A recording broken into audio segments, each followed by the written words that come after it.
Thank you very much, everybody. Thank you.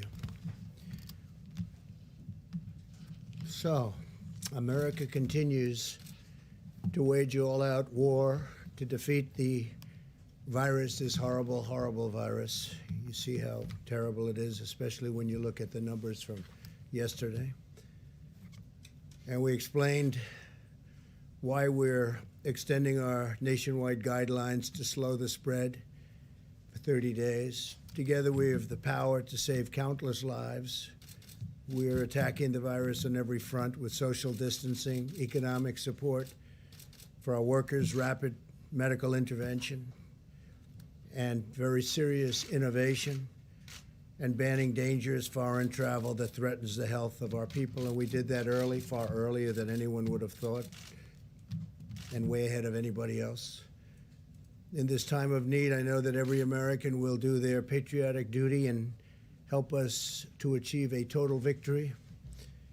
As governments and nations focus on the coronavirus, there's a growing threat that cartels, criminals, terrorists, and other malign actors will try to exploit the situation for their own gain, and we must not let that happen. We will never let that happen. Today, the United States is launching enhanced counter-narcotics operations in the Western Hemisphere to protect the American people from the deadly scourge of illegal narcotics. We must not let the drug cartels exploit the pandemic to threaten American lives. In cooperation with the 22 partner nations, U.S. Southern Command will increase surveillance, disruption, and seizures of drug shipments and provide additional support for eradication efforts, which are going on right now at a record pace. We're deploying additional Navy destroyers, combat ships, aircraft and helicopters, Coast Guard cutters, and Air Force surveillance aircraft, doubling our capabilities in the region. Very importantly, our forces are fully equipped with personnel, protective equipment, and we've taken additional safety measures to ensure our troops remain healthy. Secretary Mark Esper, Attorney General Bill Barr, National Security Advisor Robert O'Brien will provide more details. In addition, I'm going to have General Milli, who's done an incredible job in so many ways, say a few words. And also with us, our Chief of Naval Operations, Admiral Gildea, who you know, I think you know, and Commandant of the Coast Guard, Admiral Schultz. So I'm going to ask Mark to start, and then we can go. And after that, we're going to take questions as it pertains to this, and then we'll go on to phase 2, which is the virus itself. Okay? Thank you. Please, Mark. Well, thank you, Mr. President, and good afternoon, everyone. I appreciate the opportunity to be here today as we make this very important announcement. At a time when the nation and the Department of Defense are focused on protecting the American people from the spread of the coronavirus, we also remain vigilant to the many other threats our country faces. Today, at the President's direction, the Department of Defense, in close cooperation with our interagency partners, began enhanced counter-narcotics operations in the Eastern Pacific Ocean and the Caribbean Sea. This initiative is part of the administration's whole-of-government approach to combating the flow of illicit drugs into the United States and protecting the American people from their scourge. I want to thank all of our partners in this effort, to include the United States Coast Guard, the Department of Homeland Security, the Drug Enforcement Agency, the Department of Justice, and members of the intelligence community for their tremendous support and cooperation. To conduct these enhanced operations, the President has directed the deployment of additional ships, aircraft, and security forces to the United States Southern Command area of responsibility. Included in this force package are Navy destroyers and littoral combat ships, Coast Guard cutters, P-8 patrol aircraft, and elements of an Army Security Force Assistance Brigade. These additional forces will nearly double our capacity to conduct counter-narcotics operations in the region. Additionally, 22 partner nations have joined us in this fight, bringing with them a variety of intelligence and operations capabilities needed to defeat these criminal organizations. Last year alone, United States Southern Command's operations resulted in the seizure of over 280 metric tons of drugs, much of which was designated for shipment to America. While this was an incredible achievement, there is much more work to be done. Transnational criminal organizations continue to threaten our security by smuggling cocaine, fentanyl, methamphetamines, and other narcotics across our borders. These drug traffickers put our communities at risk and destroy lives. Every year, tens of thousands of Americans die from drug overdose, and thousands more suffer the harmful effects of addiction. Furthermore, corrupt actors like the illegitimate Madero regime in Venezuela rely on the profits derived from the sale of narcotics to maintain their oppressive hold on power. The Venezuelan people continue to suffer tremendously due to Maduro's criminal control over the country. Drug traffickers are seizing on this lawlessness by increasing their illicit activities. We must do more to prevent these drugs from arriving at our shores.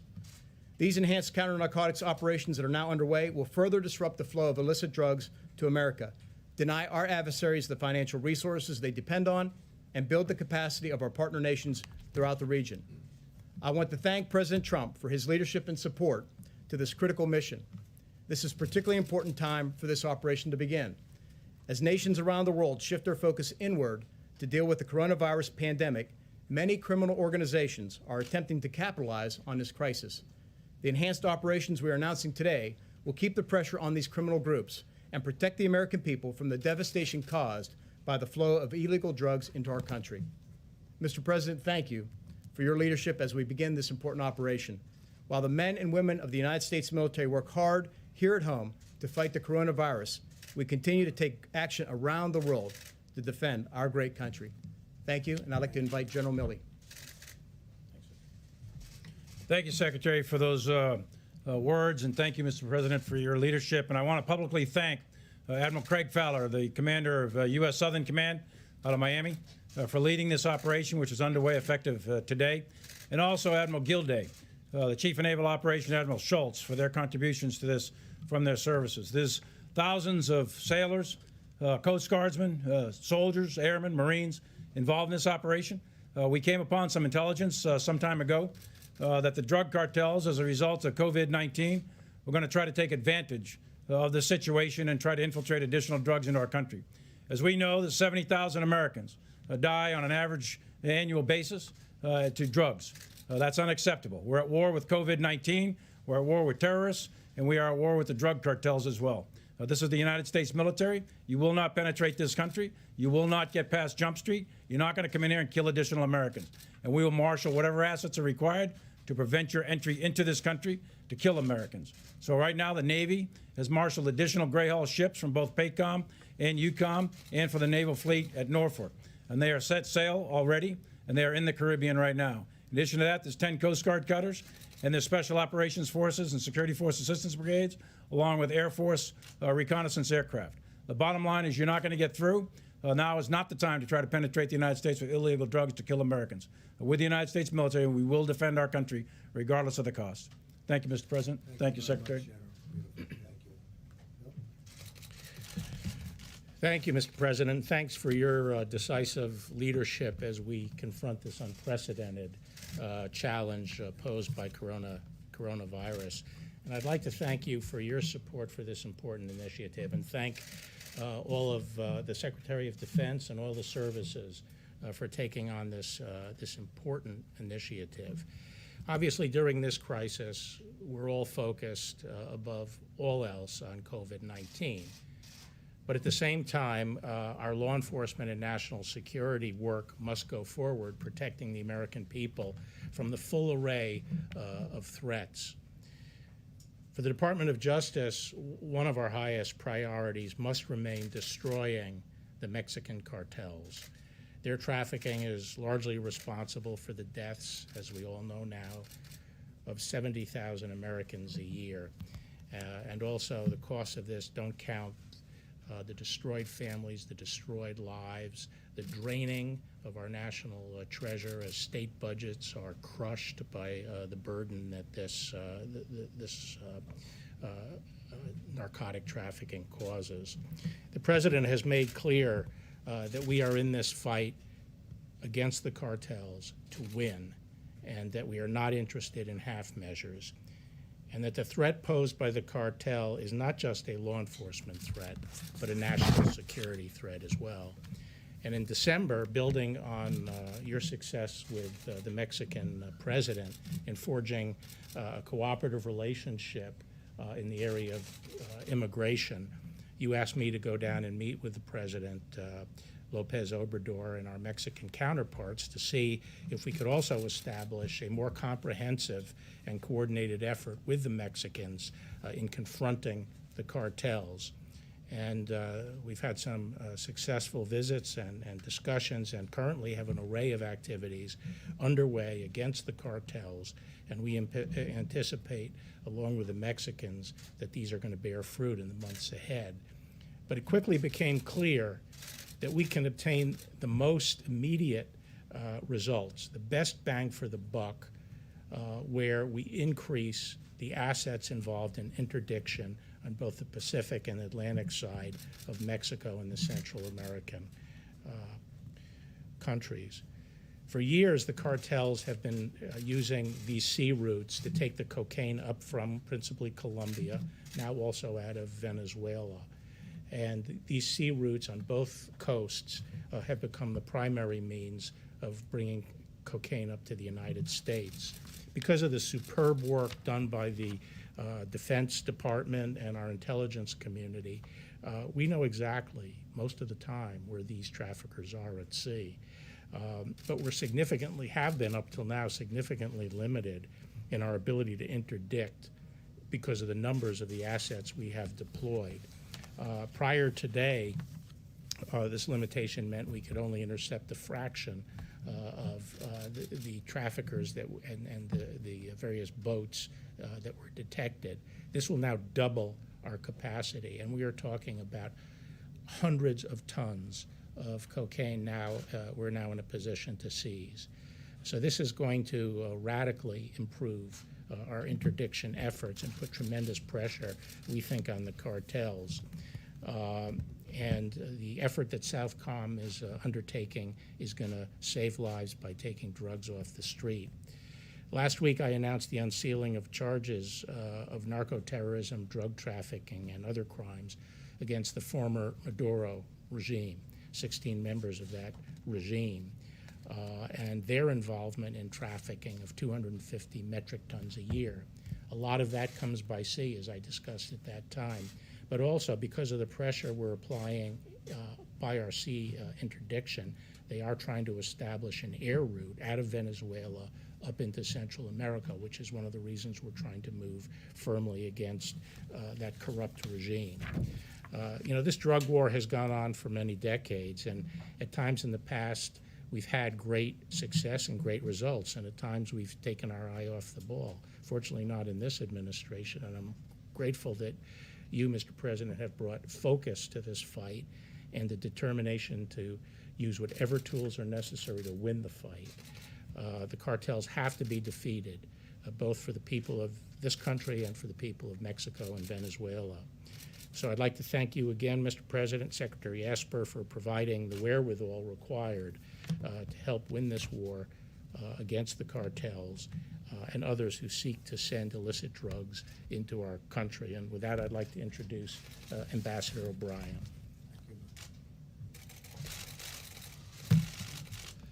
Thank you, General. Thank you, Mr. President.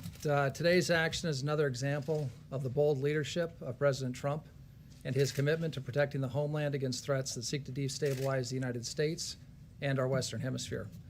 The uncontrolled flow of illegal drugs into the United States poisons our communities, fuels the dangerous epidemic of addiction, and threatens the safety and security of all Americans.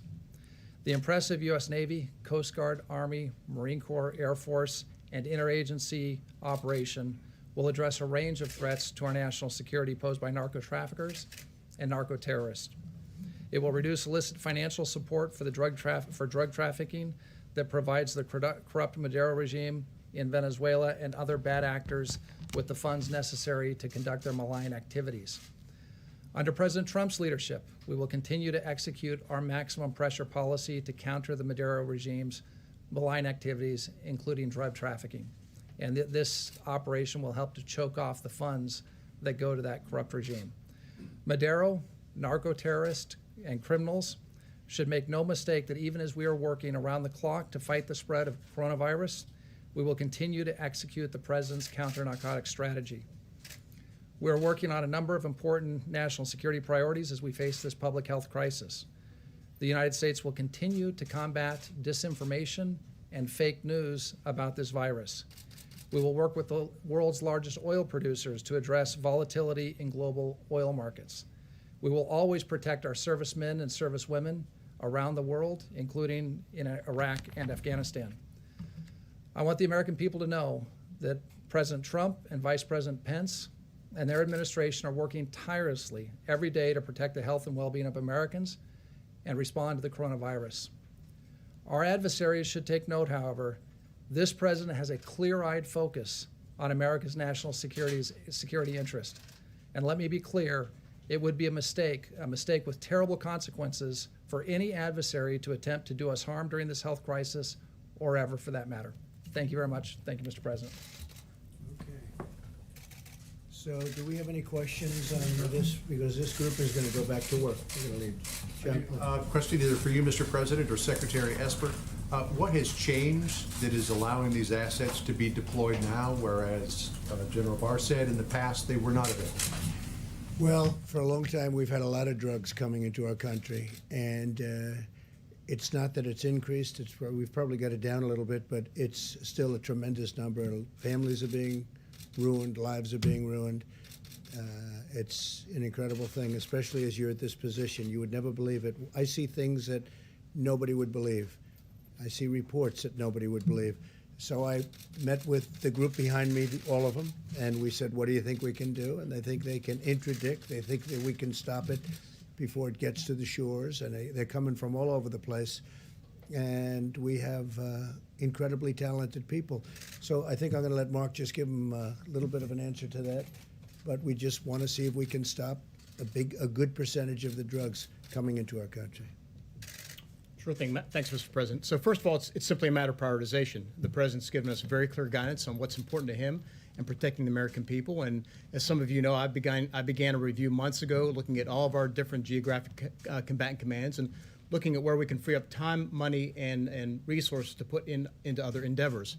In this case, we had scrutinized our inventory fairly closely. The Chairman Milli did a great deal of work on this with Admiral Gildea, and we felt that there was no risk to the fleet, to our operations, to free up, in this case, naval ships. We also freed up aircraft and other assets to apply them to this presidential priority.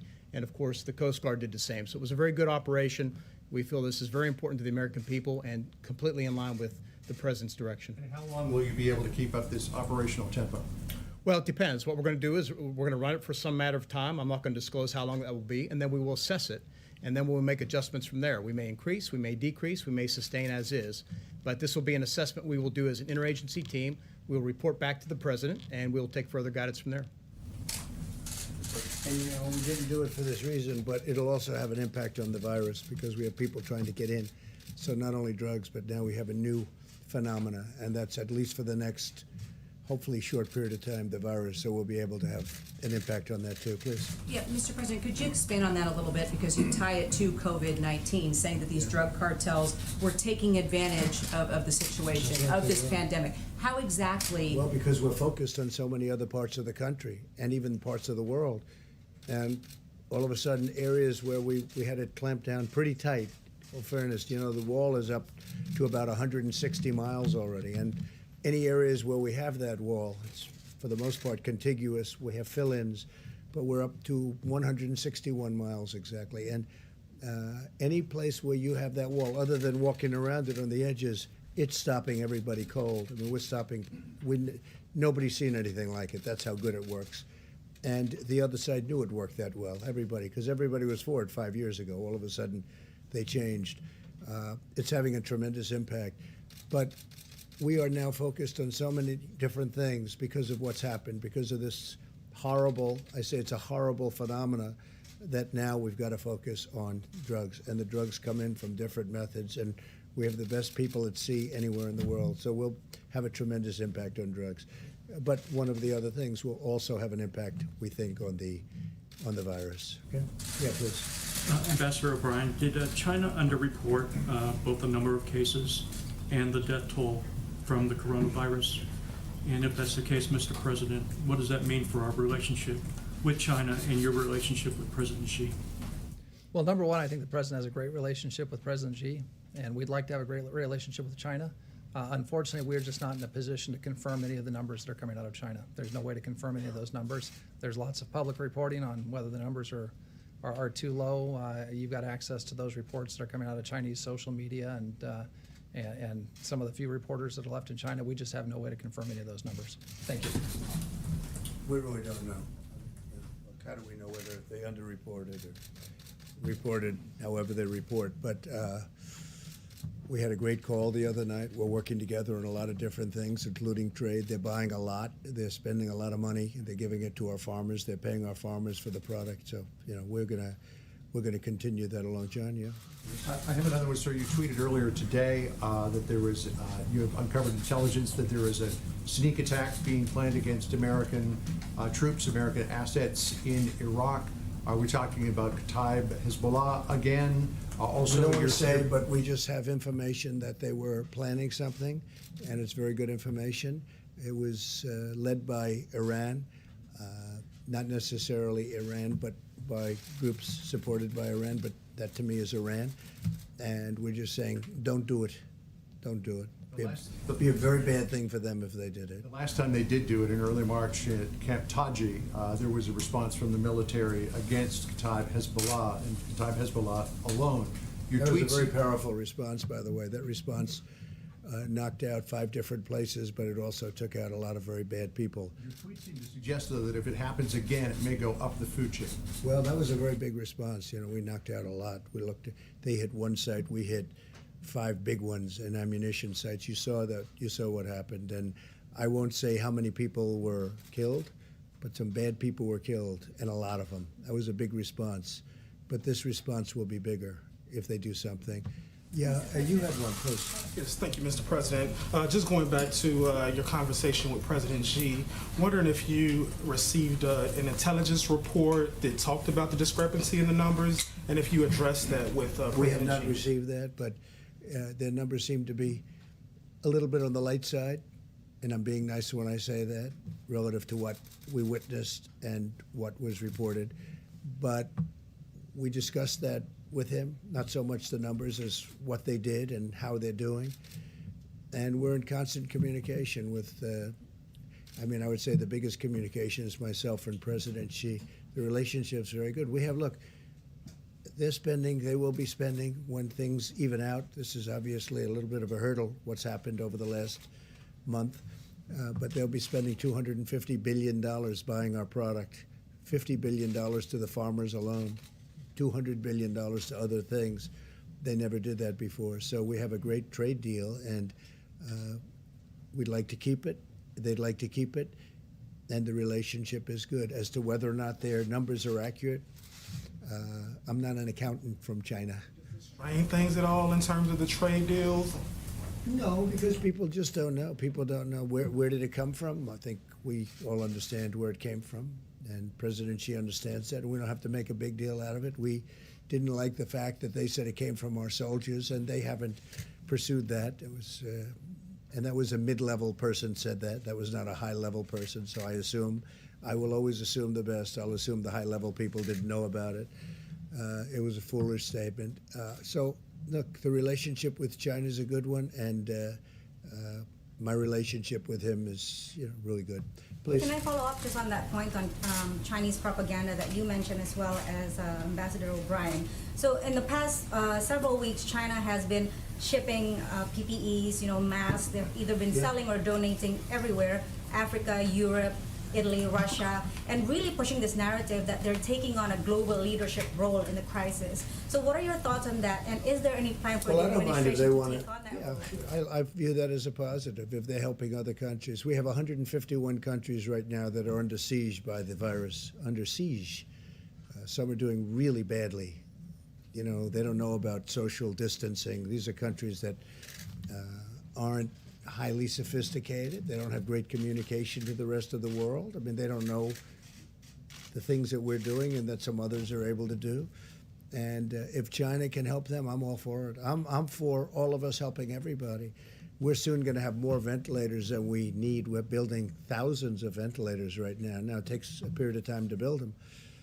And again, nobody could have known a thing like this could happen. We're building thousands. We will fairly soon be at a point where we have far more than we can use, even after we stockpile for some future catastrophe, which we hope doesn't happen. We're going to be distributing them, the extras, around the world. We'll go to Italy, we'll go to France, we'll go to Spain, which is in very hard hit. On that note, is there any truth on reporting that your administration is stopping shipment of USAID stockpiles of PPEs abroad? No truth whatsoever. No. Your No, administration we is want. not. I would love China and other countries if they have additional supplies, medical supplies, to give to other countries. 151, The US is still 150. shipping to Why would I USAID. stop that? Wouldn't that be terrible to stop it? Is the U.S. stopping shipment of our own stockpile through USAID to other countries? No, whatever we have, whatever we've committed to, we commit. But we also need a lot for ourselves, so we're very focused on that until we get over this. So obviously, we're not going to be shipping too much until now. We do have excess of certain things, and we don't have enough of others. I just had a great talk today with the Doug McMillan from Walmart, and I gave him a very, very big order for gowns, for protective gear, for the doctors, for the nurses, for everything, and he's actually very excited about it. He's the biggest purchaser of this kind of thing, I mean, of anything probably in the world, and he is very excited about it. And he said, what size? I said, it's almost unlimited. When you look at these hospitals, the amount that they order, you almost say, how could they possibly use so much, whether it's masks or the protective gear? But we are supplying a tremendous amount, and we just ordered a lot from Walmart. And he's taken this on personally. And I said, let it be shipped not to a warehouse, directly to the side of the hospital or wherever they need it, because we save a lot of time when we do that. So Walmart, in addition to many other companies and people, is now involved at the highest level. Please. The announcements that were made today are aimed at curbing the flow of narcotics into the country. Are you concerned that we're possibly losing ground on the drug crisis while we're... I don't think we're losing ground, but we don't want to lose ground. That's why we're doing it. I don't want to lose ground. It's a big fight. I've seen many families where they're wiped out because they lost a son or a daughter or a husband or a wife or whatever. We're all of them. And we don't want to lose ground. And we are heavily focused on the virus, very heavily focused. And with this, we have never, after this goes into effect, which essentially is now, we will never have been so focused on drugs coming into our country as we are right now. And remember, as that wall gets bigger, that really helps us a lot. Really helps us a lot. Yeah, please. Is the Mexican government or any other Latin American government working in conjunction with this operation to help with that drug? Many of the governments are, and Mexico in particular is. And Mexico right now we have 27,000 Mexican soldiers on our southern border, keeping people out of our country. And very few people are coming into our country right now.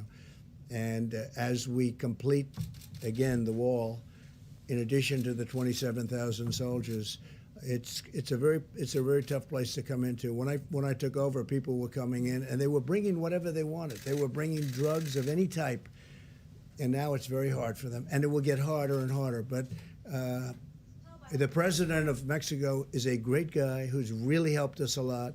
27,000 soldiers, 27,000 Mexican soldiers. And you remember when I first took over, they had all of the caravans coming up with 10,000, 15,000 people in the caravans. They were marching through Mexico. That's not happening anymore. Please, in the back. Mr. President, are narco militants such as the FARC 57th Front out of Colombia or the Madero regime, do you know if they're working in conjunction with the Mexican cartels? Is there any intelligence indicating that? I cannot tell you that. I know the answer to that. I believe I do, but I cannot tell you that. We have information that would lead us to believe something very powerfully, but I cannot tell you the answer to that. Yeah, please, Jeff. Mr. President, have U.S. forces in Iraq taken any precautions because of this particular attack? And have you... They're taking precautions, and we are watching it very closely. And if something bad happens, it's going to be very painful for the other side. Have you been in touch with the Iraqi government about this? They know about it, yeah. They know about it. Are they offering additional protection or Well, we'll anything? see. We'll see what happens. But, we're down to a small force now over the years. Since we've been bringing smaller and smaller. And we're down right now to a small number, but we have very powerful air power there. We have the big base, and which will, nobody can get near it. And nobody can even get near that. But we've really largely left. We've taken tremendous amounts out, and we've deployed them elsewhere, including bringing some back home. And do you think tweeting about it will help I prevent think that it's- from it's happening, not or tweeting, perhaps it's give them a social heads media. up? It's social media. It gets out. I have, hundreds of millions of people. Number one on Facebook. Did you know I was number one on Facebook? And I just found out I'm number one on Facebook. I thought that was very nice, for whatever it means. No, it represents something. And when I can explain to people, just don't do it. It's going to be bad if you do. It's going to be really bad. And they don't need to do it. They have enough problems. Iran has enough problems without doing that. But we've been pulling back very substantially over the last year in Iraq. And so, that's the way it You is. said before you don't want to give the enemy, whoever that is in this case, a heads up. Do you feel like maybe you did? No, I'm just giving them a warning. It's not a heads up. I'm giving them a warning. There's a big difference. I'm saying if you do anything to hurt our troops, they're gonna pay a price. No, they did last time. As per the question, they did last time. We didn't make a big deal out of it, but we hit very, very hard 5 massive, major ammunition sites, and a lot of people went with it. A lot of bad people, a lot of enemy went with it. And we didn't want to make a big deal out of it, but they paid a big price. They'll pay a much bigger price this time if they do anything. Now that we have Admiral Gildea here, perhaps we could ask a question about what the plans are for the Roosevelt, sir? Sure. In terms of Roosevelt, we're making great progress in terms of testing and also moving people off the ship. So in the past day or so, we've moved over 1,000. That number will increase to more than 2,700 by Friday as we continue to increase the testing as well and fly those samples off. So we're getting after it pretty quickly. And will the ship remain fully operational? It is fully operational now. And will remain so? It will remain so. Can I ask a follow-up to that? What protocols are you putting in place to help mitigate the spread of coronavirus among servicemen and women who live and work in those Across the fleet, before we have any ships getting underway for training exercises, for deployments, they're spending those sailors are spending 14 days in quarantine before they get underway. We've increased the amount of testing equipment as well as physicians on board our ships at sea. So we've taken additional steps since the beginning of the And COVID not too crisis. many people are going to be getting off at various ports anymore, right? I think we probably have decided on that. You mean civilians? Thank you. No, military people. I want to add one. I'd like to add one thing to that. There seems to be this narrative out there that we should just shut down the entire United States military and address the problem that way. That's not feasible. We have a mission. Our mission is to protect the United States of America and our people. And so we live and work in cramped quarters, whether it's an aircraft carrier, a submarine, a tank, a bomber. It's the nature of our business. But the chain of command has very clear guidance, and I'm confident between the commanding officers and the senior non-commissioned officers that they're taking every reasonable precaution to make sure we practice as best we can social distancing, sanitizing environments, etc., consistent with that mission. And that's what I trust Admiral Gildea, Acting Secretary Milli, and all the other service chiefs and service leaders to do. And I'm confident we'll do that, because keep in mind, we have a job to do, and we will continue to do it, defend the United States of America. Mr. President, you mentioned the stockpile earlier. The Washington Post reported today that the U.S. stockpile is nearly depleted of PPE. Is that the case? And if so, how are you planning to mitigate because that? we're sending it directly to hospitals. We don't want it to come to the stockpile, because then we have to take it after it arrives and bring it to various states and hospitals. One of the things, and again, we ask the states to do this as much as possible. Many of the states have people that, whether it's that or clothing, they make clothing, lots of clothing in many of the different states. We said, see if you can get it directly from those manufacturers. Make a deal. We'll use the Purchase Act if we have to on them. If they won't, by the way, so many people are, the spirit is incredible what they're doing. But we've asked states where they have large manufacturers of different types of equipment to use those local factories, those local plants, and have it made directly, ship it right into the hospitals. We're shipping things right in. We have, as you know, almost 10,000 ventilators, which we need for flexibility. It's a lot. It sounds like a lot, but it's not, because as you see on the board from yesterday, as this scourge, as this plague, as this virus moves, it moves very fast. And we don't know yet whether we're going to need it in Louisiana, in New York, wherever it may be. So we're ready for it. We're totally ready for it. We're going to be shipping out. We've already agreed to ship out over 1,000 today to different sites, different locations. But we have to have the flexibility of moving the ventilators to where the virus is going. And we'll be able to see that, we'll be able to see that from charts a couple of days in advance.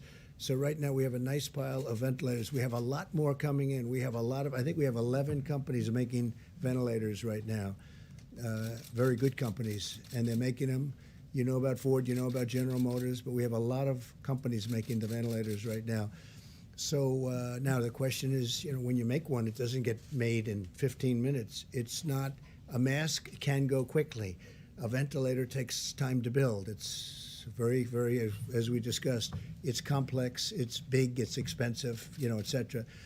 But we'll be able to move. We have great flexibility, John. I was just going to say, sir, do you want to move on to solely coronavirus or stick with? Yeah, I think if does anybody have any other questions for this great group of brilliant people? Yes, please. Thank you, Mr. President. Question for Secretary Esper. Is the military personnel that's been fanned out across the country to help combat the virus, is there any chance that they're planning to see at some point have those military personnel treat or see COVID-19 patients? Well, excuse me. As you know, we have the hospital ships currently deployed, one in LA and one in New York City.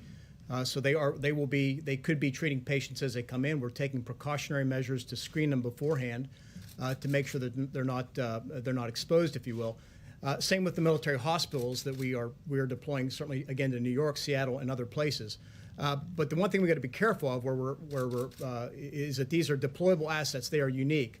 So if we want to retain the ability to deploy military doctors, expeditionary military hospitals around the country, we got to preserve and protect them as best we can. That said, we remain completely available to assist as need be, as directed by FEMA, as the Vice President and the President asks us.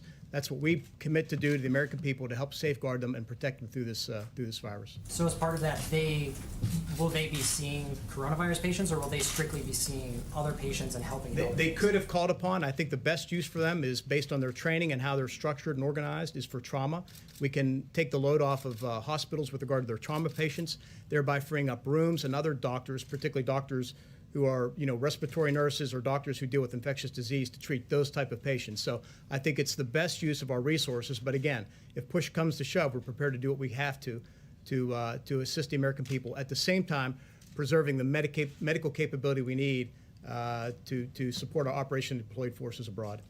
And we're looking at doing 2 additional brand new hospital ships, because these ships have really, they've really struck a blow, very positive blow for what they're doing, going into Los Angeles, going into New York. So we're looking very seriously at building 2 additional ships of about the same size. Building 2 new ones or deploying 2? It'll either be, building, but we're looking at building either 2 new ones or doing the renovation of another large ship. But this has really worked out well, so probably 2 brand new ones. So, Mr. President, Is this concerning the gentleman, or do you want them, you don't want them to get back to work and capture all those bad people? A follow-up, Mr. President, or ahead. Mr. Sure, Secretary. I know that Secretary Wilkie has said he's on standby waiting to hear if VA hospitals need to be opened, the doors need to be opened to civilians. True. Are you talking about that? Yes, Could we are. see that happen? In How fact, soon could certain that hospitals, happen? yeah, can move very quickly. He's a very capable man. We're ready to move very quickly. As an example, in Louisiana, they have a very big hospital, so we're looking to move very quickly if we need them. Hopefully we won't need them. Soon? We're going to find out pretty soon. We're only going to know when, at the time it happens. We prepare for the worst. We are preparing for the worst. Unfortunately, that's the way we have to look at it. Just to follow up on the purpose of these naval ships, you mentioned something about treating trauma patients, and I'm just curious. What about things like giving birth? Would mothers be expected New York, for example. Well, as I understand, included? they're not doing that on the ship. That's the one thing they're not doing outside of the COVID-19. They're not doing that. The birth of a baby not being done on the ships. Okay. Can I have a follow-up question with Attorney General Barr, please? This has to do with the visa restrictions on immigrant doctors. Is the administration considering easing the restrictions or waiving restrictions for doctors with J1 or H1B visas so they can help other doctors during this crisis? Actually, the immigration laws are no longer under the administration of the Department of Justice, and I haven't been participating in any of those discussions. What about you, Another Mr. question, President? please. Can Go you ahead. respond to that One question, more for Mr. this group President? To Secretary Esper, the WHO, this is on the topic of coronavirus in Iran. The WHO confirms that Iran is vastly underreporting its coronavirus cases, not just cases, but fatalities. According to on-the-ground estimates, that might be as high as 15,500 deaths. 32 commanders in the military in Iran are now confirmed either in dire condition or dead. You have 8% of the parliament now down with coronavirus. So is Iran's soundings of aggressions today that President Trump just tweeted about, do you think strategically, is that a bluff on their part, or is this a sign of very clear desperation? Where are you strategically on that? Well, first and foremost, we empathize for the Iranian people. I mean, they clearly have been hit hard. As you know, I think the president's spoken about it, certainly Secretary Pompeo. We've offered assistance, we've offered medical supplies, et cetera. They have refused that. I think if the Iranian regime put more interest in terms of taking care of their people, in the context of this virus, they would be better served. Instead, the Iranian regime continues to want to spread its malign activities throughout the region. They want to continue to send out the Quds Force and others to cause problems throughout the region. We know that in one way, shape, or form, they're either resourcing, directing, approving, or whatever operations for Shia militia groups in Iraq that are targeting American forces. So I think at the end of the day, again, I feel deep concern for the Iranian people. The important thing is that the Iranian government should focus on them and stop this malign behavior that they've been conducting now for over 40 years. I think the entire region, and certainly the Iranian people, would be better off for it. And I happen to think they want to make a deal. They just don't know really how to start. And they've been given some bad advice by former Secretary Kerry, some very bad advice. And I really think they want to make a deal, which is the Logan Act, but would have to look at the Logan Act. All you have to do is take a look. I think they've been given very bad advice by Secretary Kerry. I think that they're dying to make a deal. Look, their country's in trouble. Their economics are shot. They've got a lot of bad things going. I think they'd like to make a deal. They can get it settled very quickly. No nuclear weapons. No nuclear weapons. They can't have nuclear weapons. It's very simple. Okay, let's let these folks get back to work. Is that okay? Thank you all very much.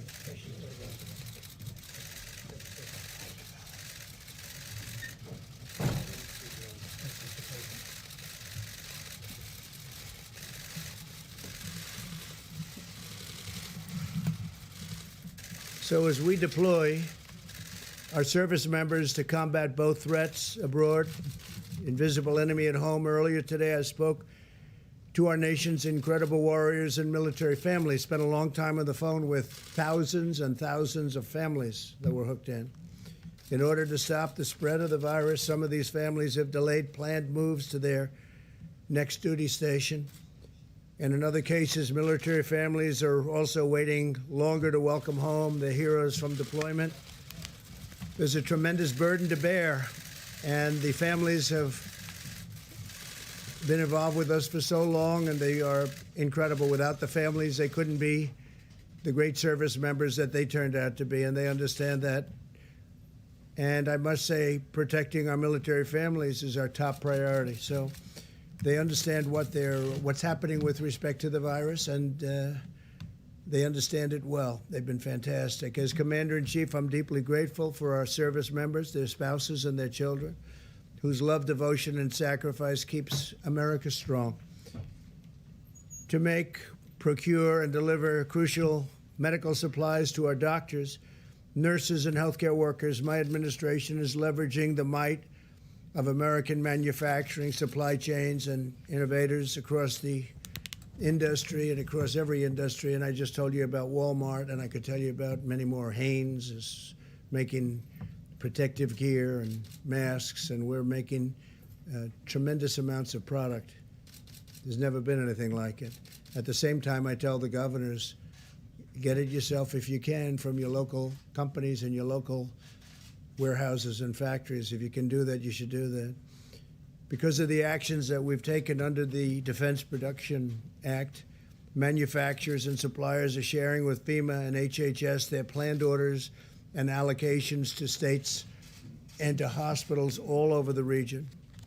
This enables FEMA and HHS to work closely with states, local governments, and private sector to allocate critical resources to highly impacted areas. Working together, we're entirely focused on getting materials to the right place at the right time. So we wanted to go directly to a hospital or directly to a certain state location, and ideally not even hit the state's warehouses. If we can avoid the warehouses, it's even better because they go directly into a hospital.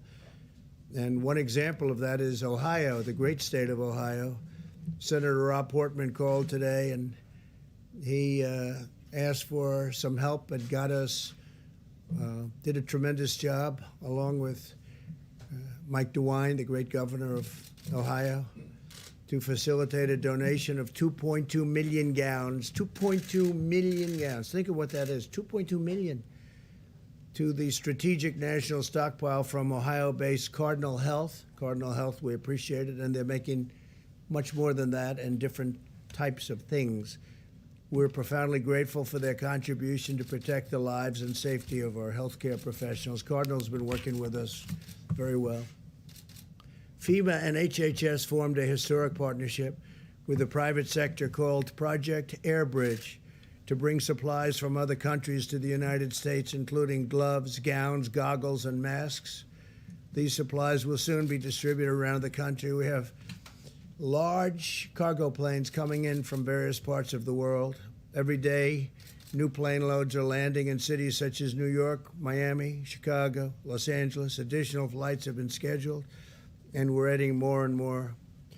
And they're actually coming in ahead of schedule. A lot of these flights are coming in with a lot of material ahead of schedule. The amount of usage, the amount of need is something that nobody's ever seen before. We are getting so much, but no matter how much we get, they seem to use it up very quickly. More than 17,000 National Guard personnel have now been activated all across our country. On Tuesday, the Vice President sent a letter to the governors calling on them to have plans in place to use the National Guard to move medical supplies from warehouses to hospitals. So a lot of times we'll deliver supplies to a warehouse in a state, someplace in New York or in New Jersey or in Connecticut or wherever it may be, and they're having difficulty getting it moved. So what we're doing, if we don't bring it directly to the hospital, is we've authorized, it was a special authorization, the National Guard to go into that facility and to move it for the state. So the National Guard is moving a lot of this equipment and medical supplies into a hospital or into an area where it's needed by the state.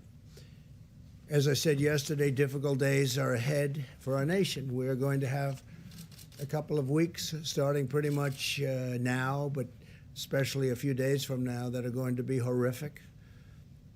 But even in the most challenging of times, Americans do not despair. We do not give in to fear. We pull together, we persevere, and we overcome, and we win. This week, every American heart is joined with the people of New York as they continue to bear the brunt of the pandemic. To every New Yorker, please know that we are by your side. I love New York. And every day we will be with you. And it could very well be that others take over from New York. There are some areas, some hot spots in other states that are really exploding. Some, like Louisiana, were very late, and then all of a sudden it was like an explosion. In confronting this deadly plague, America is armed with capabilities never dreamed of in past centuries. You look at 1917, the pandemic, it was something, ravaged parts of this country, but ravaged Europe, ravaged. They say 75 to 100 million. Some people say 50 to 75 million people died. Think of that. And that was a long time ago, over 100 years ago. Many books written about the 1917, 1918 pandemic. Our doctors are poring over the virus genetic code, designing potential therapies and vaccines. Our planes are airlifting supplies from every corner of the earth. We're watching other countries, and they're watching us to see whether or not and who's going to be the first to come up with a cure or a remedy of some kind, or even a help, if it can help. And of course, a vaccine. We're looking very strongly for a vaccine. Johnson & Johnson is doing well, and other companies are doing very well. But our most powerful asset, our greatest weapon in this effort, is the spirit of our people. And we want to keep away, keep a distance, keep away. If you don't get it, that solves a lot of problems. If you don't get it, and you can't get it if you keep the distance. American spirit is unyielding, unwavering, and unbreakable. It's incredible. I've never seen anything like it, the way the people have pulled together, the unity of this country. So together we're going to win this war, and the sooner we do, the sooner we can begin to rebuild, and we're ready to rebound and return to normal lives. We went from the best economy in the history of the world, the best economy that this country has ever seen, the best employment numbers we've ever had, 160 million people working, almost 160 million, to a point where the professionals came to me and they say, "Sir, you're going to have to shut the country down." I said, "What does that mean?" They said, "Sir, you're going to have to shut it down. And we're going to build it up, and I think we're going to build it up fast. I think we're going to have a tremendous rebound. There's a great energy and a great pent-up demand. And as you know, phase 3 was terrific, and phase 4, what passed in Congress, and phase 4, if that happens, will be great. I already proposed paying almost zero interest on bonds, and I proposed a $2 trillion infrastructure plan, which would not only fix our roads and highways and bridges and tunnels and other things, but will also do something very good. It's called jobs. I'm also asking that restaurants and entertainment facilities go back to the old deductibility from corporations, where corporations can buy, because otherwise a lot of these restaurants are going to have a hard time reopening. It takes a long time, and they're going to have a hard time reopening. So we're asking for going back to deductibility, where corporations can buy, and corporations can go out to lunch and they pay and they get a deduction on what they eat. They get a deduction on the bill, and same with the entertainment. It's going to bring a lot of people back. I think it'll open up the restaurant business. People forget that years ago they had that, and when they got rid of it, when they ended it, for whatever reason, but they ended it, many, many restaurants went out of business. Many entertainment-type facilities went out of business, and now's a great time to bring it back. It was a terrible time for that business after they ended it, but this is a great time to bring it back. It'll keep our restaurants going. In fact, I think the restaurant business will be actually bigger and better than it is right now. So we're also talking about that. And now what we'll do is we'll take some questions, and I see Mike is back with some of the folks. That's great, Dr. Fauci. And we will, how are you? Thank you, Deborah. So we'll take some questions, and we make progress day by day, please. Mr. President, so yesterday you were talking about a friend you had who was in a coma. Yeah. I'm sorry to hear your friend's going through that. But you said this is no flu. There's still some people who kind of think of this as the flu, and over the past month you've compared it to the flu sometimes, saying treat it like the flu, or treat it how we handle the flu. So what changed your thinking on that, or your language on that? I think the severity. I think also in looking at the way the contagion, it is so contagious. Nobody's ever seen anything like this, where large groups of people all of a sudden, just by being in the presence of somebody, have it. The flu has never been like that, and a flu is contagious, but nothing like we've ever seen here. Also, the violence of it. If it hits the right person, and you know what those stats are, if it hits the right person, that person's in deep trouble. And my friend was the right person. When you heard about that with your friend, was that a turning point? Yeah, in your well, thinking? not a turning point. No, before that I knew how because I'm seeing numbers and I'm seeing statistics that are, not exactly very good. So, but it hit him very hard. He's strong, a very strong kind of a guy, but he's older, he's heavier, and he's sort of central casting for what we're talking about, and it hit him very hard. I've never seen anything like it. Yeah, John? Mr. President, and maybe this is a question as well for Dr. Birx or Dr. Fauci. Senator Lindsey Graham tweeted last night, and we checked today, that there are still flights that are running between hotspots like New York and Detroit, New Orleans as well. A number of flights were completed today. Senator Graham's point is, if you're going to declare mitigation, should it not be full mitigation, and you stop people from traveling? Well, we're thinking about doing that. At the same time, we just, to start these airlines and to start this whole thing over again is very tough, John. It's very tough. And you have them going, in some cases, from hotspot to hotspot. If you notice, they're usually hotspot to hotspot. Very few flights, New York to Miami.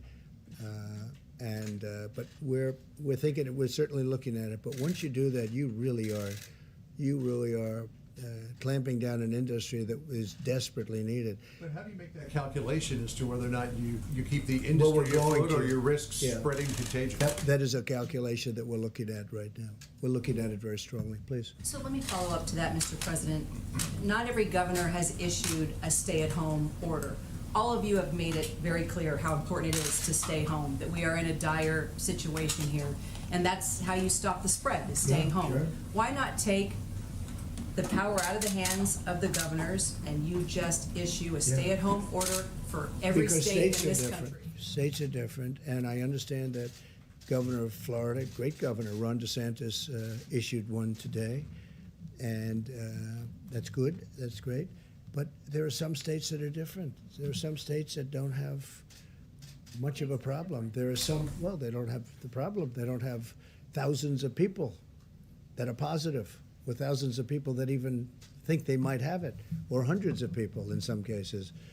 So you have to look. You have to look at states. You have to give a little bit of flexibility. But if a state in the Midwest, or if Alaska, as an example, doesn't have a problem, it's awfully tough to say, close it down.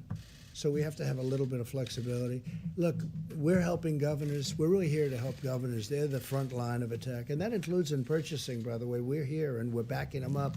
And there's never been a backup like we've given them. We've given them billions of dollars worth of things, medical supplies and ventilators, thousands and thousands of ventilators. We have thousands under construction right now. We have thousands ready to go in case they need it. There's never been anything like this. I mean, they've done really, the people have done incredibly. We're building hospitals all over the country. We're building hospitals right now at a rate that has never even been contemplated before. They're mobile hospitals, but they're really not mobile. I mean, they're incredible structures. But we're building many hospitals, Louisiana, New Jersey, New York. We just finished a massive hospital complex, and we also have medical centers built in New York. I mean, we're building hospitals at the rate that this country has never done before, and hopefully it's all going to work out. Follow up on defense, sir. Yes, Mr. President, I just want to make sure we're clear on the planes. Are you looking at just curtailing routes between certain hotspots, or is it broadly? Well, we're looking at the whole thing, because we're getting into a position now where we want to do that. We have to do that, and so we're looking at the whole thing. Yes. So, and we may have some recommendations. Second question on economics. Just with oil, oil prices are very low. Yeah. The Saudis have increased production. I know that you've spoken about liking low oil prices, but then there's also the industry aspect. Like from 1950, these oil prices. So, and that's when they had big dollars, big beautiful dollars. So do you advocate cuts? Do you advocate cuts to production? Do you? Well, look, we have a great oil industry, and the oil industry is being ravaged. And as you know, Russia, and I spoke to President Putin, we had a great call. Russia, Saudi Arabia, I spoke with the Crown Prince, so we had a great call. But I think that they will work it out over the next few days. If you ask me, I think it's too simple not to be able to. They both know what they have to do. So I think I have confidence in both that they'll be able to work it out. But it's it has ravaged an industry worldwide, not here. I mean, worldwide, the oil industry has been ravaged. So there was a lot of oil production to start off with, and then on top of it, it got hit with the virus, and business went down 35, 40%. So that business is a tough one. And, you know, they have ships all over the sea. I told you yesterday, all over the sea, massive tankers that they're using for storage. They go out and they just sit there. There's no place to go. They have massive amounts. Now, gasoline's going to be 99 cents a gallon and less. You know that. That's already starting. It's popping up, 99 cents.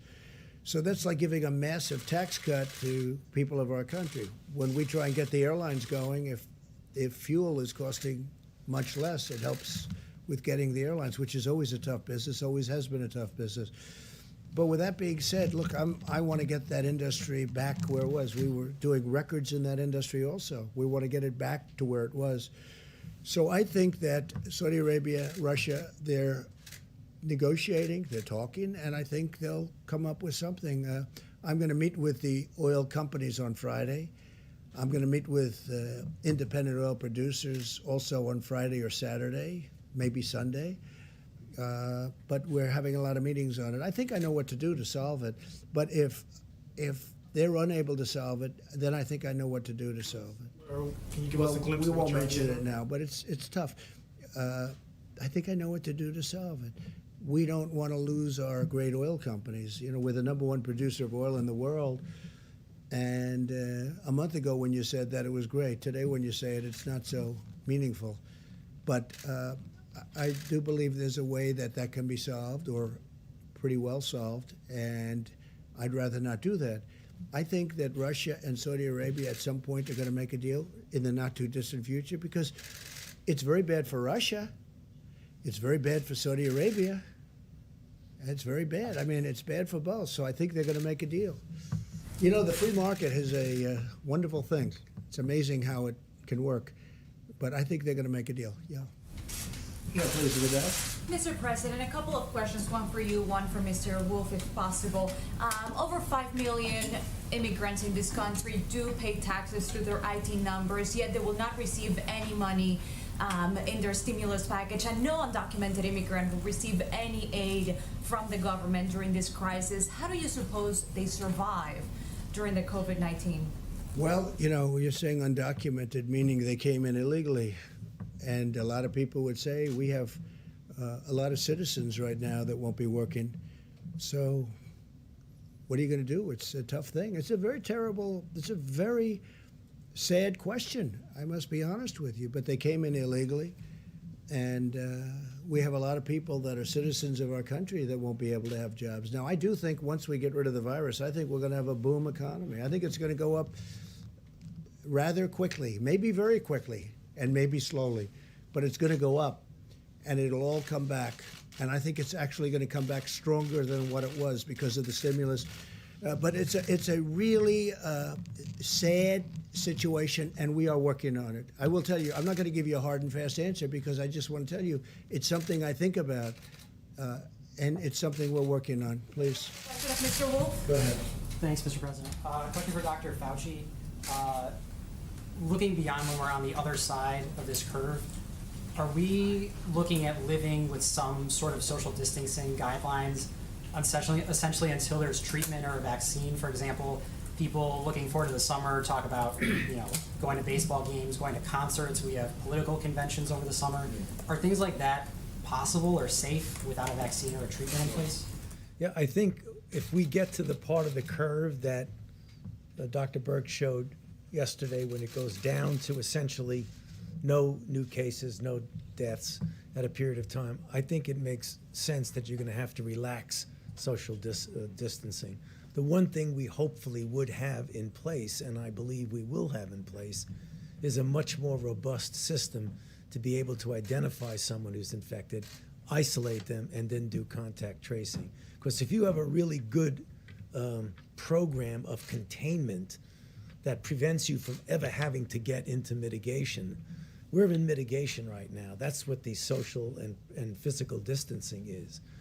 The ultimate solution to a virus that might keep coming back would be a vaccine.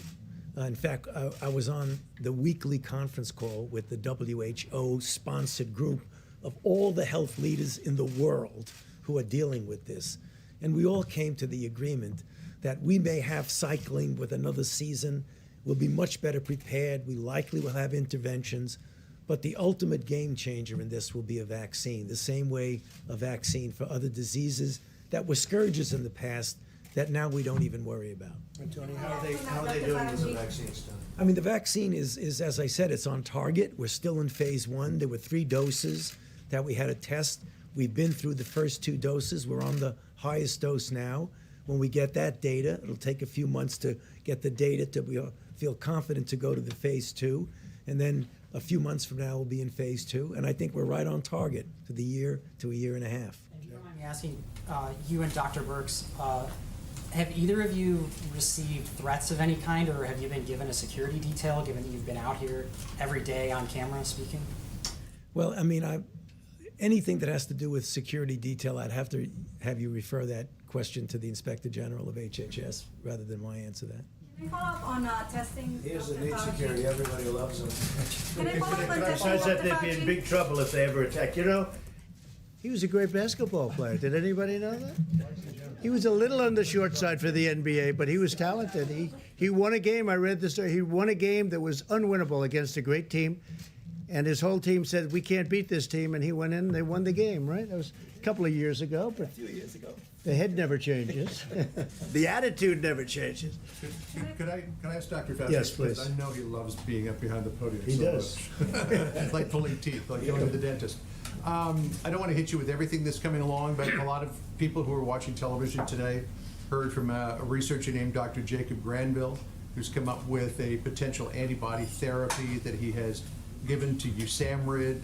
Just wanted to know if you know anything about this, what you might be able to tell people at home about it who've seen it. You know, John, I don't know specifically this individual what they're doing, but I can tell you there's a lot of activity that is centered around a passive transfer of antibodies in the form of convalescent plasma. One, the number is to get immune globulin that you precipitate out of the plasma, and another is monoclonal antibody. It's based on the same principle of if you have a protective antibody, passive transfer of that could provide not only protection prophylactically, but also treatment. This is an old concept. In fact, immunology was born decades and decades and decades ago with the concept of giving passive transfer of serum to an individual to protect them from an infection. So I wouldn't be surprised if he and a number of other people are pursuing this. It's the right thing to do. Can I follow up on antibody testing, please, Dr. Fauci? At what point can we as a country expect there to be a widespread antibody testing so we know exactly what we're dealing with here, as well as other questions such as, when can people who are deemed to be healthy donate blood, for example? Okay, so when you talk about antibody testing, there are a couple of things that you want to do. You want to find out if someone has been infected and whether or not they're going to ultimately wind up being protected. Antibody testing right now is not the first thing on our priority. It's something that we need to do is testing to see if someone is infected. It is very important ultimately to be able to get a feel for what the penetrance of the infection was in society for a number of reasons. You get a better feel of what the impact has been, but also you get a better feel of what the herd immunity would be. So I can foresee in the future that when we get the facility, which we'll have for sure, I mean, ultimately you can get a test that could do this reasonably easy, and do the kind of what we call serosurveillance study. This is very analogous that Dr. Birx and I were talking about that a lot. And that is back in the day when she and I were both doing the HIV/AIDS issues back when we first discovered the virus in '83 and we had an antibody test in 1985. We found out by serial surveillance, representative in different populations, that we were dealing with the tip of the iceberg when we saw individuals who were the ones who actually got infected. It gave us a really good feel for how many people were infected, how many are doing well, and how many are getting ill. I foresee that we'll have that same sort of information, which will be important information. But right now, that's not our immediate problem. Not your priority, but can you give a sense of whether it will happen this year? Let me just follow up with that, because I think As I discussed before, we had I just want to thank all the epidemiologists and scientists out there who worked with us over the last 4 weeks on models. They really, many came forward and really supported us. Right now we're in talks with a whole series of universities. We have the most brilliant scientists in the world in our universities in state after state. Some of them public health universities, some of them basic science. All of them have received NIH grants for HIV or other development of assays in the past.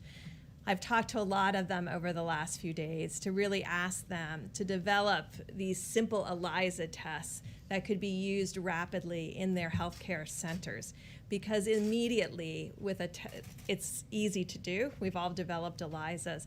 So in a day or two after development, they could screen their entire hospital. I think that would be very reassuring to the healthcare workers who have been on the front line. We worry about them every day. And so I've really called on every university in every state to develop ELISAs. You can buy the antigens and the controls online, and really work to test entire healthcare communities in your states and support them that way. At the same time, we worked in sub-Saharan Africa on what we call dry blood spots. So we're looking at, could you use that in a community while we work on the point of care test, where you just dot blood onto this paper, and then that can go into the lab and be analyzed. That would allow us to look in nursing homes and other long-term care facilities immediately. And then finally, we've reached out to the developers of the rapid test, the ones who developed it for malaria, the ones that developed them for HIV. It's exactly the same concept and process, to ask them to rapidly develop these tests, because I think we owe it to the frontline healthcare providers, not only to provide them RNA tests, but many of them have been on the front line now for 4 weeks, may have become exposed. We now know there's asymptomatic. And I think really being able to tell them the peace of mind that would come from knowing you already were infected, you have antibody, you're safe from reinfection 99.9% of the time. And so this, I think, would be very reassuring to our frontline healthcare workers. And our universities can do that by Friday. So I'm putting that challenge out to them to really work on that and do that. That's what we did in the early days. We had ELISAs up and running within days of having the antigen. And so this is what's really possible. So we're not waiting. We're asking for help now. Potentially, this could happen soon, even within this month, if people It could take up happen that soon, challenge? within this month, if the universities help us. Absolutely. Dr. Burke, Mr. President, Mr. President. on Florida, Governor DeSantis says that he spoke with you before issuing his He stay-at-home did. order. Spoke to me this morning. He has some loopholes in that for. That I don't know. He spoke to me this morning. He For knows what he's religious doing. events, for example, Very good large governor. religious groups can meet together. Now, that doesn't really agree. Who can? Religious groups, I like didn't churches speak to can him meet. about it, but he did speak to me this morning. We talked about it. Please.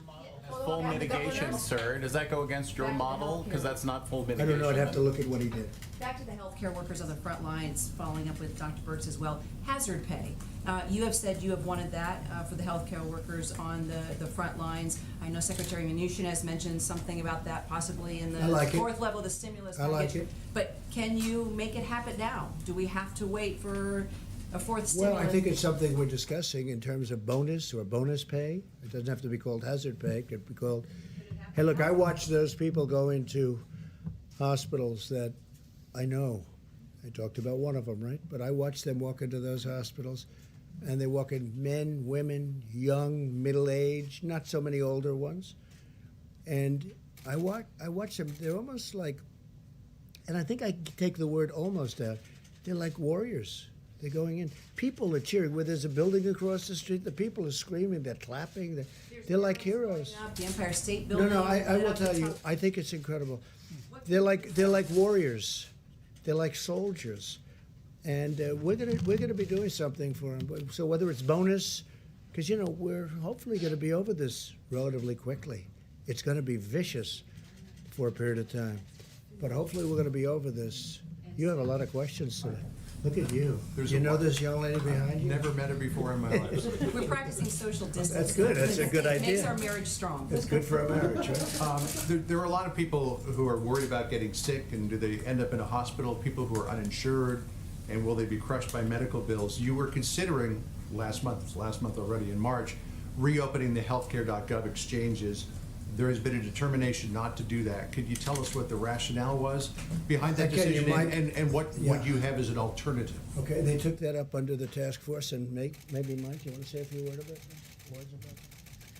that? Well, thank you, Mr. President. And what I can tell you is that the President has made a priority from the outset of our task force work, make sure every American knows that they can have a coronavirus and they don't have to worry about the cost.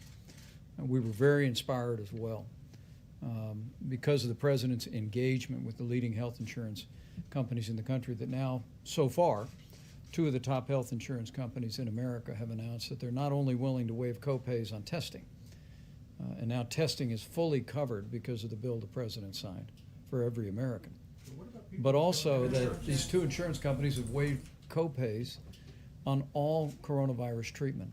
And I can assure you that as Congress and the President and the administration begin to discuss the next piece of legislation, we're going to make sure that Americans have those costs compensated and covered. Our priority right now is ensuring that every American takes the 30 days to slow the spread to heart. The best thing we can do for one another, for our families' health, for the most vulnerable among us, is practice those mitigation strategies that the President outlined yesterday for the next 30 days. We're dealing with testing to make sure that every American can have a test that needs one. We're dealing with supplies, and we're making great progress in building personal protective equipment and ensuring that ventilators are available, particularly for the communities most impacted.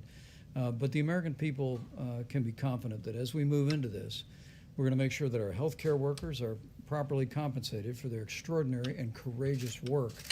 And we'll make sure that the financial burden on those who end up contracting the coronavirus and dealing with its most serious symptoms also can deal with those issues and deal with those costs. Understood, Mr. Vice President, but there will be people who don't have insurance who get sick before any of these mitigation efforts are put into place. And without opening the healthcare exchanges, where can they find insurance? People who aren't insured by these companies that are covering the cost of the copay, where can people go now to get health insurance if they get sick, before they get sick? Well, all across America, we have Medicaid for underprivileged Americans. And at the President's direction, the Center for Medicaid and Medicare Services has given unprecedented waivers for states to expand coverage for coronavirus testing and treatment. We've also extended waivers for Medicare administration to make sure that people have access to that coverage.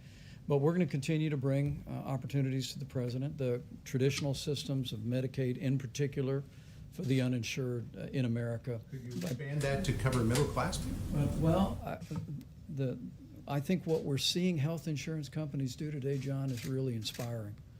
I mean, one of the things President, I'm sorry to belabor a that's point, but that's for characterized people the President's approach here. That's for people who already have insurance. Well, one of the things that has animated and characterized the President's approach is the way he's engaged American businesses to step up and do their part. And as the President said many times, we're inspired by the spirit of American businesses. I was at a distribution center for Walmart today in Southern Virginia, and I saw the way this company that literally has already hired thousands of people, these workers are coming to work, the truck drivers are coming to work, farmers are working in the field. Grocery stores made a commitment to the President a month ago that no grocery store in America would close down. The food supply is strong. We're getting food on the table of every American. But it's because the President went to these leaders and said, we need you to step up and do your part. We engaged health insurance executives early on in this process to waive copays on coronavirus testing. And because of the engagement, and frankly, because of that patriotic and compassionate spirit that's being reflected, we've already seen 2 of the largest insurance companies in the country announce that they're going to be providing full coverage, free of charge, for coronavirus treatment. I fully expect, I think as the President does too, that we'll see more of that for people that have insurance. We'll continue to provide flexibility for Medicaid for people that don't have insurance. And we'll make sure that Medicare has the flexibility to meet this moment. For seniors, when we remember that seniors with underlying health conditions are the most vulnerable to serious outcomes from the coronavirus, but we'll get through this using the full weight of the federal government and the full strength of the American economy. John, I think it's a very fair question, though, and it's something we're really going to look at because it doesn't seem fair. If you have it, you have a big advantage, and at a certain income level, you do. I think it's one of the greatest answers I've ever heard. Because Mike was able to speak for 5 minutes and not even touch your question. No, I said that's what you call a great professional. But let me just tell you, you really are. It's really a fair question, and it's something we're looking at. Well, I think I mean, just in terms of a fair question, I always endeavor to ask fair questions, but this is a huge worry for people in this country who are in that donut hole. They don't have commercial insurance. They don't qualify for Medicaid. Right. What do they do? Group, and it's a pretty big group. We're looking at it. I mean, we spent the entire 2000 election talking about the donut hole, and it's still there. Yeah, we are. I haven't been up there yet, though. You know, the other people have been talking about it. No, I mean, and they haven't spoken. This was 20 years ago we were talking about it. But they're talking about it. They're talking about it. I know, but they're talking about it in the 2020 election too, and nobody's gotten to it. Nobody's talked about it at all. Mr. President? I think we will. Yeah, I think we're going to get to it. I think we're going to get to it. I don't think the other group will get to it. They haven't even spoken about it, and it's a big group of people. Are you committing that there's No, I'm something not committing, you're but gonna it's do, something or we're for going to the look at. uninsured? I can't commit. I have to get approval from it. I have a thing called Congress, but it's something we're going to look at, and we have been looking at it. In the, you mentioned in this congressional bill, the sort of phase 4, you would like to see something. If there is a there. phase 4, but we're certainly looking at certain things. We want to help restaurants, entertainment. We want to help because it's jobs, not that restaurants, it's jobs, tremendous amounts of jobs. So we're looking at that. We're looking at infrastructure. I mean, think of it. We will have spent $8 trillion, and you know, it's way back. We're way pulled back, but we will have spent $8 trillion in the Middle East, and yet our roads are in bad shape, our bridges, our tunnels, bad shape, and we're going to be the talk of the world again soon. But we want $2 trillion. We will have spent in the Middle East, and all we got out of it was death and cost. But all we got out of it was death. Millions of people. You have to look at the other side, too. Millions and millions of people killed. Our great soldiers, thousands killed, so many wounded, hurt. And yet when we want to go and fix a road someplace, we want to do what we want to do in our country. No, it's time that we spend money on our country. That's what we're going to do. It's time that we start spending on our roads and our bridges and our schools and all of the things that we're supposed to be spending on. And people are finally getting used to it. And you could look at all of what we've done in the Middle East, way back in so many different places, way back in other countries too, by the way. And I've gone to other countries that are very rich. I said, I'm sorry, you're going to have to reimburse us for our costs. They don't even know what I'm talking about. It takes them 20 minutes to figure it out because nobody's ever asked them to do that. And they're doing it. They're doing it. And they have no choice. They have to do it. So it's time that we start spending on the USA. Okay, please. Mr. President, this is a question for the Vice President. On March 9th, you said 1 million tests had been delivered and another 4 million would be delivered by the end of the week. That clearly did not happen. What happened with those projections? What went wrong? Well, I think the test kits were delivered according to HHS, but the difference is between receiving a test and the ability to rapidly produce a result of that test. And frankly, because of the public-private partnership that the President initiated now more than a month ago with our massive commercial laboratories across the country, our team was reported today that we're now doing more than 100,000 tests a day. More than 1.2 million tests have been performed. States have established drive-through sites all across the country. In fact, states have been so successful with the community-based and drive-through testing that we're working to transition over completely all of the federal work on drive-through testing and have the states completely manage that process. So you're saying 4 million tests were delivered by the end of that week? HHS was very busy from early in the year delivering test kits around the country. But the difference was, as the president said many times, we had an antiquated system where a state laboratory or CDC only had the capacity to process 40 to 60 tests a day. Now with the commercial labs, literally those labs are processing tens of thousands of tests every day. And so while we're continuing to distribute test kits around the country, now because of the partnership with companies like Roche and Quest and LabCorp, the American people are seeing the results of those tests more rapidly than at any point in the past, and we expect that will continue to expand. But the exciting news this weekend about Abbott Laboratories having a 15-minute test approved is going to put us in a position, we believe, down the road to get to where Dr. Fauci and Dr. Birx want us to be for many of the states that don't yet have significant outbreak. There's some 19 states where we don't have significant outbreak, but we want to be doing the kind of surveillance testing in those states that will allow us to early on to identify people with the coronavirus, do what the experts call contact tracing, and ensure that in that state we don't have an outbreak of the coronavirus. So, in many countries all over the world, want to know whether or not they can use, especially our new test that was just developed by Abbott, which is almost instantaneous, which is going to be great. And remember this: we inherited. The word is we inherited bad tests. We really inherited bad tests. These are horrible tests, and it was broken. It was all broken, and we fixed it. And we're doing millions of tests. Sometimes we send out a test and it's not used. In many cases, it wasn't used. But we've worked with the states, and the testing has been pretty amazing, especially considering the fact that we inherited a very broken system. Jeff? Mr. President, just to follow up on something you said before, are you considering a temporary ban on all domestic flights? I am looking at hotspots. I am looking where flights are going into hotspots. Some of those flights I didn't like from the beginning, but closing up every single flight on every single airline, that's a very, very, very rough decision. But we are thinking about hotspots where you go from spot to spot, both hot, and we'll let you know fairly soon. And what about rail travel? A similar thing. We have trains going back and forth, and people don't think of trains, but we do a lot of transportation business. It's a very big decision to do that. And we're pretty late in the process from the standpoint that this is starting. You're going to start seeing, I think, over the next couple of weeks, you're going to start to see us hit a top and start coming down. So we'll make those decisions. Those are very, very big decisions from the standpoint of the future of our country, in a way, in the future of our country. We have to get our country back. We have to start moving again. We have to start working again.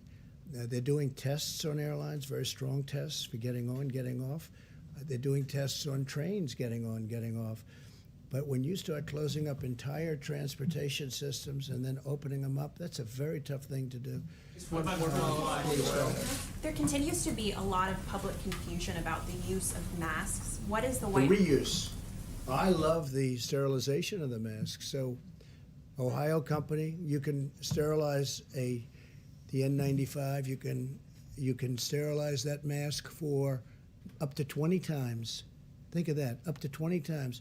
We're throwing them out, and they're very expensive masks.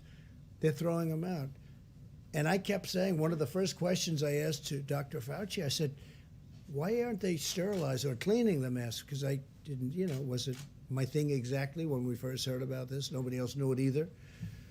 And now we have a company, and I guess a number of companies, one in Ohio, a great one, that makes equipment where you can sterilize a mask up to 20 times, which is fantastic. What Okay. about you or me? What about the public? Should we be wearing masks out? We've heard lots of different recommendations. I don't believe, look, there's a big thing. A lot of people don't like it. Some people don't like it because you're taking it away from the medical professionals. Some people don't like it for other reasons. I don't see where it hurts. And it doesn't have to be a mask. It can be a scarf. Scarf is highly recommended by the professionals. I don't see where it hurts. I think, frankly, if people wanted to do it, we don't want to do anything that's going to take masks, you're talking about a tremendous amount of masks when you do that. We don't want to take them away from our medical professionals, but I certainly don't see it hurting. But what I do see people doing now is using scarves. And I think in a certain way, depending on the fabric, I think in a certain way a scarf is better. It's actually better. Mr. President. Yeah, please, you didn't get it. Go ahead. Thank you, Mr. President. I wanted to ask you about social distancing and how it applies to religious organizations. Yeah.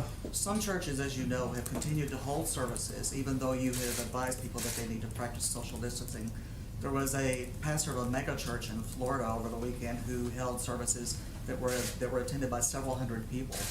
So my question to you is, should pastors be holding services in the middle of this pandemic? And even if they do, should Americans be going to church? Well, my biggest disappointment is that churches can't meet in a time of need. You know, this is really a great time for churches to be together, for people to get together on a Sunday or whenever, any day, and meet. And yet, if you do that, if you do it close, you're really giving this invisible enemy a very big advantage. So it's the biggest, I think the single biggest disappointment is one of the reasons I said, wouldn't it be great just to pick a date as, I called it aspirational. An aspirational date would be Easter. And I will tell you, it's very, very disappointing. But again, you get too close, and if somebody's sick, you're going to probably catch it. So you have to be very careful. Yeah, just real quickly, Joe Biden's campaign came out with a statement today saying that Biden would be. Did he write the statement, or did some PR person write it? As far as I know, the campaign was wide awake, sir, and they sent out a statement that Joe Biden would be open to having a phone call with you to talk about the coronavirus That's pandemic. okay, sure. Would you take his call? Would you? Absolutely. You would talk to him about I'd love it. to speak to him, sure. He should be work able together? to. I always found him to be a nice guy. I don't know him very well, frankly, but I think he's probably a nice guy. No, if he'd like to call, I'd absolutely take his call. Okay? You could tell him. All right? But you have talked about the failings of the Obama administration in leaving you with empty shelves and no plans.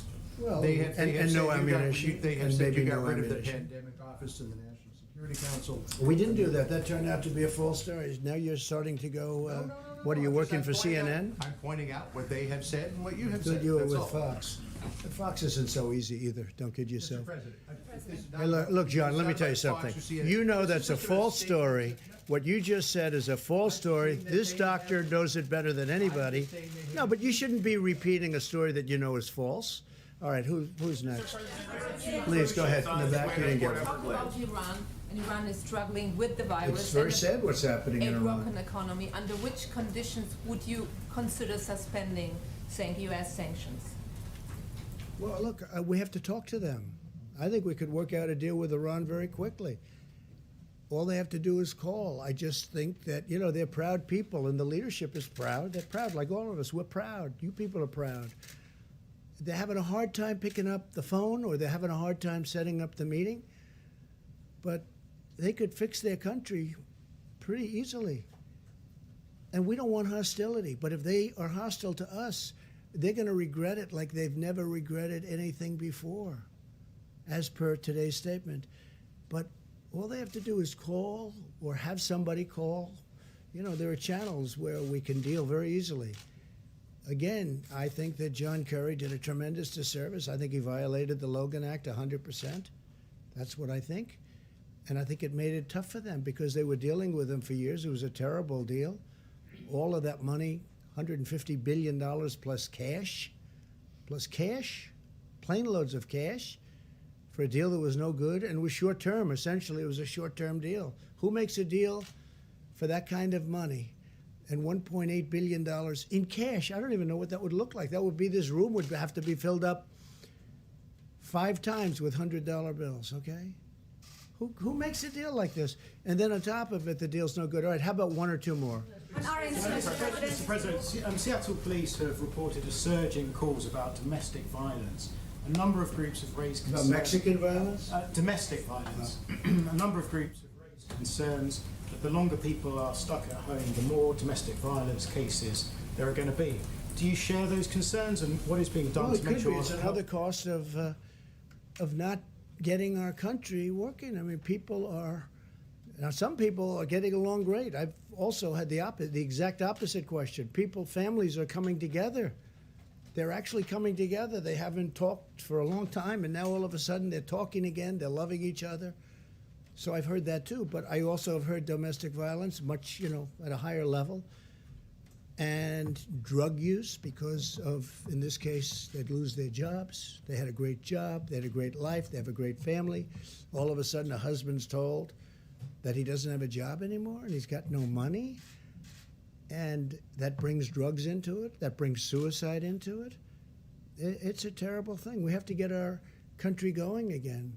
We did the right thing. We had no choice. We did the right thing. Other countries tried to use the herd or the herd mentality. It's just, something that doesn't work. If you look at, just to say, I heard Sweden gave it a shot and they saw things that were really frightening and they went immediately to shutting down the country. We did the right thing and we did it early. We did it early and we stopped other people from coming into our country early. But no, that's a cost. I've been talking about that. People say, what are you talking about? But you'll have that. You'll have domestic violence. You'll have violence. You'll have suicide. You'll have drug addiction. A lot of people are going to be lost. We want to get this open as soon as we can. I'll be the happiest person. So will you, everyone in this room. Happy when we get the word that this is the time and we have our common sense and they'll give me a decision or they'll be making certain statements and I think I'll know how to interpret those statements very well. I'll be with Mike, I'll be with the task force, I'll be with a lot of very talented people, including the two people on stage with us. But I look forward, that'll be a great day. That'll be a great day. All right, how about one more, please? Can I ask a question of Mr. Wolf? Can I ask a question for Sure. Mr. Wolf? Check. What is the current contingency plan in ICE detention centers where cases of COVID-19 are already popping up? Some people have been released. Is there a contingency plan, and would you release the most vulnerable people like children and the elder?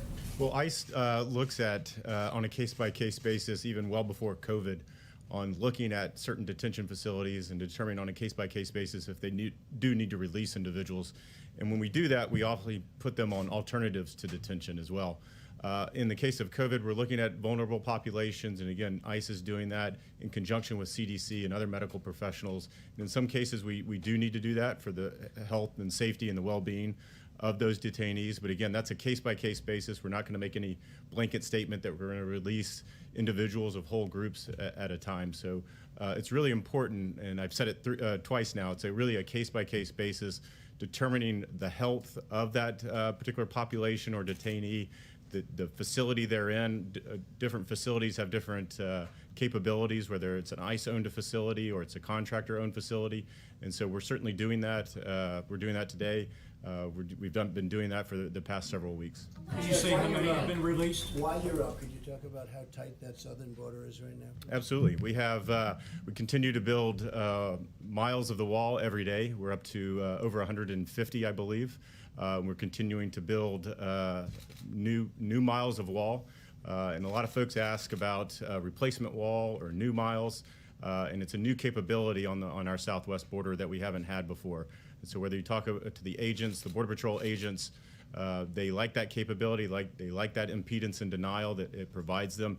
And it provides the ability for those agents to focus elsewhere on parts of the border that are very difficult to patrol, so we can use our resources in a different way. And so we see a lot of benefits from the border wall system. And again, that includes not only the physical infrastructure, but the cameras, the roads, the lightings, the fiber optic cables. And we're looking forward, and we're still well on our track, well on our mark to meet 450 miles by the end of the calendar year. What actions are you taking inside? Mr. Wolf, can I get one more question from you while you're here? There's been concern among farmers about being able to get enough migrant labor to keep the food supply moving as we go into the harvest season. What are you doing to address that? Well, at the direction of the Vice President and the task force, we are looking at a number of different options with the H-2A workers that you mentioned on how do we either extend the validity of their visa, or looking at a couple of different options. Nothing to announce here today, but again, at the direction of the President and the Vice President, we're looking at a variety of different options that I think we will have soon, and it'll be very beneficial. What about waiving But I visa am glad restrictions you for- asked that question, because we want the farmers, they've had this for years. we want the farmers to be able to get the people that have been working those farms for years, or we're not going to have farms. So they're going to come in, and they're going to be given a certain pass, and we're going to check them very, very closely, especially over the next month. Because remember, after a month or so, I think once this passes, we're not going to have to be, hopefully, worried too much about the virus. But we want them to come in. We're not closing the border so that we can't get any of those people to come in. They've been there for years and years, and I've given the commitment to the farmers they're going to continue to come, or we're not going to have any farmers. Okay? Yeah, one more question. Who are you with, by the way? I'm with Voice of America, so Why? what about waiving visa restrictions Amazing. on immigrant Okay, doctors? who else, please? In less than 24 hours, sir, 2 ships will arrive at Port Everglades with people who are infected. We're looking at the 2 ships, yeah. Should We they have, let we have Canada notified, a lot of Canadians, a lot of British on the ship, and they're coming to take the people that are on the ship back to their homeland. Canada's coming, UK is coming, and we have a lot of, and we have Americans. We have some people that are quite sick, and we're taking care of that. I'm speaking with the governor about that a lot, and it's a tough situation. It's a tough situation. You know, you can understand. You have people that are sick on those ships, and states don't want to take. They have enough problems right now. They don't want to take them, but we have to from a humane standpoint. We don't have a choice. It's like I don't want to do that, but we have to. People are dying. So they will be led into the country. We're going to do something. We're going to do something. At a minimum, we're sending medical teams on board the ships. We're taking the Canadians off and giving them to Canadian authorities. They're going to bring them back home. The same thing with the UK. But we have to help the people. They're in big trouble, no matter where they're from. Happen to be Americans, largely Americans. But whether they were or not, I mean, they're dying. So we have to do something. And the governor knows that too. Before being sent on? Well, we're sending a lot of them home. Yeah, we're sending a lot of them home to their countries. But we'll be doing something, and we'll be announcing it. You'll see what we're doing. But we're also putting medical staff onto the ships so that we can, we have to take care of the people. Mr. President. At the risk of getting chewed out again? No, you won't. You know. Mr. President, there is the IRS is requiring people who don't normally file income tax to file a simple income tax return in order to get their $1,200 check. Is that the way it's going to be, or is there something you can do to? I had heard that. Now I don't know. Do you know that answer, Mike? IRS issued some guidance. Yeah. It sounds like it. It's I mean, not in the bill, but it's we can get IRS. back. Yeah, it's a process that they're working on. We'll get back to you as soon as we find out. All right, one more, please. Mr. President, you spoke with President Bolsonaro of Brazil today. I did. At I spoke least to him. according Yes. to his Twitter. He's great. He's a great guy, and he's doing a wonderful job. You're From meeting Brazil. with his Spoke to him supporters, this morning. talking to them. So what And is your just a assessment? very complimentary call. He's working very hard. He's got a problem with the virus, got a big problem, and he's. We talked about it today at length. We had a call this morning, and Brazil is shut down, as you know. They weren't going to shut it down, but they had to. So Brazil is shut down. The world is shut down. Nobody's ever seen anything like this. The entire world is shut down. You go from having the most powerful economy in the world and from other countries that are doing well to being everything is shut down. It's very sad, but we're going to get it going, and we're going to be stronger than ever. I really believe that. We're going to be stronger. We're going to have a big bounce, a very big bounce when this is gone. And I just want to thank the American people. I want to thank these great professionals, and I want to thank the media, because really, for the most part, the media has been very fair. Thank you very much, everybody. Thank you, Mr. President. Thank you, Mr. President.